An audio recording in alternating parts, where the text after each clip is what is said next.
Ko Ping Ho. Siapa tidak tahu nama itu? Bagi pembaca cerita-cerita silat, nama itu pasti sudah tidak asing lagi. Pria kelahiran Sragen, Jawa Tengah, 17 Agustus 1926 itu memang sangat produktif dalam menulis karya-karya fiksi.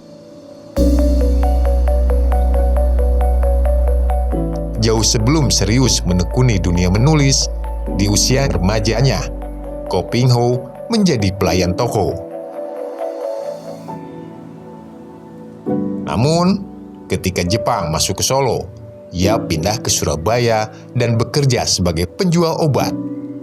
Kala itu, Ko menjajakan pil-pil ke toko-toko.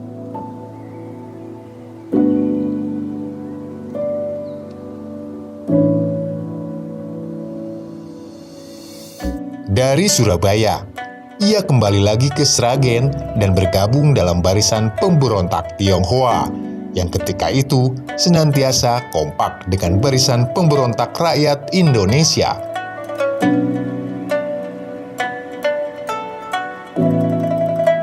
Setelah dari Sragen, ia pindah ke Kudus.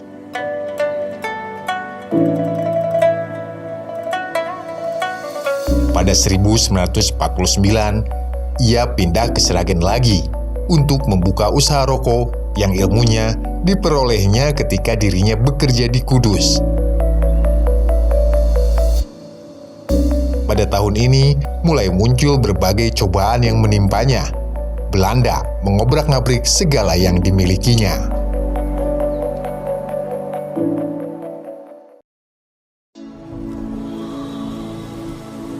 Ko harus mulai dari nol lagi. Ia pun berangkat ke pengungsian di Solo, dan selama 2 tahun ia tinggal di sana. Ia lantas pindah ke Tasikmalaya dengan membawa 2 orang anak, yang satu masih dalam kandungan.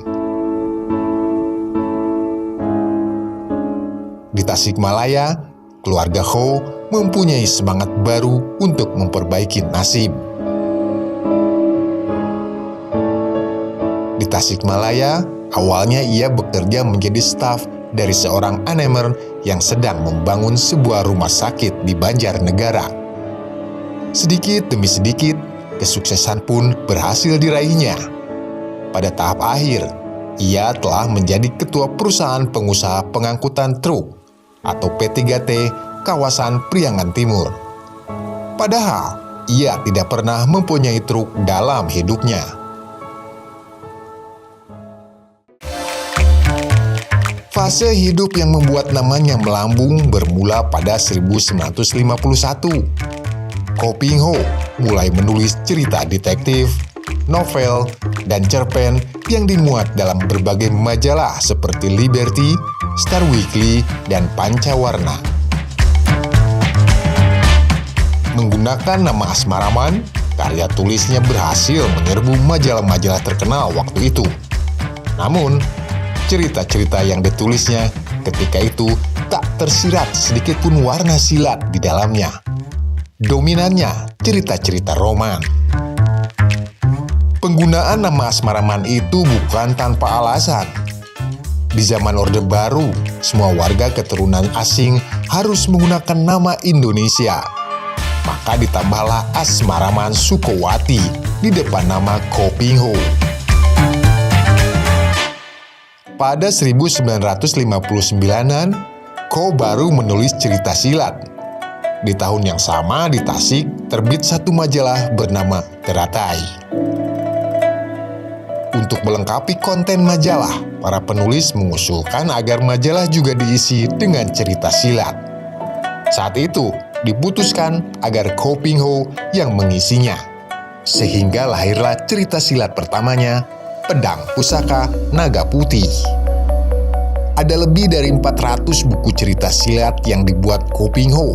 Sebut saja misalnya Pendekar Bodoh, Darah Mengalir dari Borobudur, Pendekar Super Sakti, Iblis dan Bidadari, Pedang Kayu Harum, dan lain-lain. Karya-karyanya itu disukai banyak orang, tak terkecuali Gus Dur dan B.J. Habibie.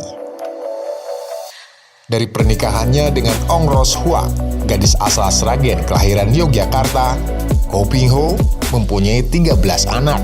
Satu di antaranya adalah Tina Asmaraman yang tak lain merupakan ibu kandung dari Dedi Mahendra Desta, atau lebih dikenal dengan nama Desta, yang kini aktif di dunia hiburan.